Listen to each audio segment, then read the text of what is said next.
ఆంధ్రప్రదేశ్లో అప్పులు ప్రమాదకర రీతిలో ఉన్నాయని క్రెడిట్ రేటింగ్ సంస్థ లెక్కలు చెబుతున్నాయి. రుణ జిఎస్డిపి నిష్పత్తి 34.6% ఉందని, ఇది ప్రణాళికా సంఘం నిబంధనల కంటే చాలా ఎక్కువని నిపుణులు చెప్తున్నారు.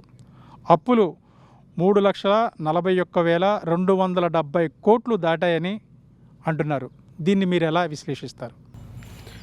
అంటే దీనికి ఈ పెద్ద మామూలుగా ఒక సగటు మనిషికి అర్థమయ్యేలా కావాలంటే, ఇప్పుడు మనం సంపాదించేదానికంటే కూడా అప్పులు ఎక్కువ ఉన్నప్పుడు ప్రశాంతత సుఖం ఎక్కడి నుంచి ఉంటుంది అంటే, మనం ఒక ఉదాహరణకు చిన్న కుటుంబం తీసుకుంటే తండ్రి అప్పులు చేసి పిల్లల్ని పెంచుతున్నప్పుడు ఎక్కడి నుంచి వస్తుందో తెలియదు పిల్లలకి.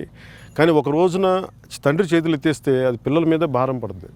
అలా తీసుకుంటే అలాంటిది ఒక రాష్ట్ర ప్రభుత్వం బాధ్యతగా ప్రభుత్వం ఇంతమంది ముఖ్యమంత్రి నేతృత్వంలో ఇవన్నీ జరుగుతున్నప్పుడు నిజానికి గత ప్రభుత్వంలో ఈ తప్పులు ఉన్నాయి, వీళ్ళు ఎక్కువ అప్పులు చేసేసారు, అవి జరగకుండా చేసుకోవాలి. అలాగే అసలు ముందు ఆదాయం పెంచే మార్గాలు వెతకాలి, కానీ ఆదాయం పెంచే మార్గాలు కాకుండా అప్పులు పెంచే మార్గాలు వెతికి దాని అభివృద్ధి అంటే దాన్ని ఇంక మనం ఏం చేయలేం. దీనివల్ల ఏం జరుగుతుందంటే ప్రభుత్వాన్ని నడిపే వ్యక్తులకి ఏం అవ్వదు, కానీ రాబోయే భావితరాలకి లేదంటే ఇప్పుడున్న వాళ్ళు కూడా ఈ రాజకీయ నాయకులు డబ్బులు సంపాదించడం కోసం వీళ్ళ జీవితాలను పణంగా పెట్టి ఎందుకో మా జీవితంలో అభివృద్ధి రాదు అనుకుంటారు అంతే. ఎందుకు రాదంటే దీనికి రాదు, అప్పులు ఎక్కువ ఉన్నాయి. అందువల్ల మనకు కావాల్సిన విద్యా వ్యవస్థ సరిగ్గా ఉండదు, లేదంటే హాస్పిటల్ వ్యవస్థ సరిగ్గా ఉండదు, లేదంటే పరిశ్రమలు రావు, ఉపాధి అవకాశాలు రావు. అందుకని మనం ఎప్పుడు కూడా కింద అణగారిపోయి ఉంటాం.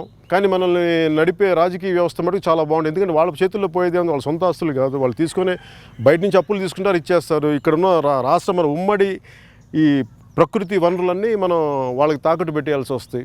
అందుకని దీన్ని అభివృద్ధి అంటామా? ఖచ్చితంగా దీన్ని అభివృద్ధి అను. అప్పులు తీసుకొచ్చి దీన్ని ప్రజలకు ఇచ్చే పరిస్థితిలో ఉంటే దీన్ని అభివృద్ధి అనం. దీన్ని తిరోగమనం ఉంది దీన్ని ఖచ్చితంగా. దీన్ని అంటే ఇంకా 4 సంవత్సరాలు ఉంది. దీన్ని నిజంగా వీళ్ళు కళ్ళు తెరిచి వైసీపీ నాయకులు దీన్ని అభివృద్ధి వైపు పదం వైపు వెళ్ళాలని మనస్ఫూర్తిగా నేను కోరుకుంటున్నాను.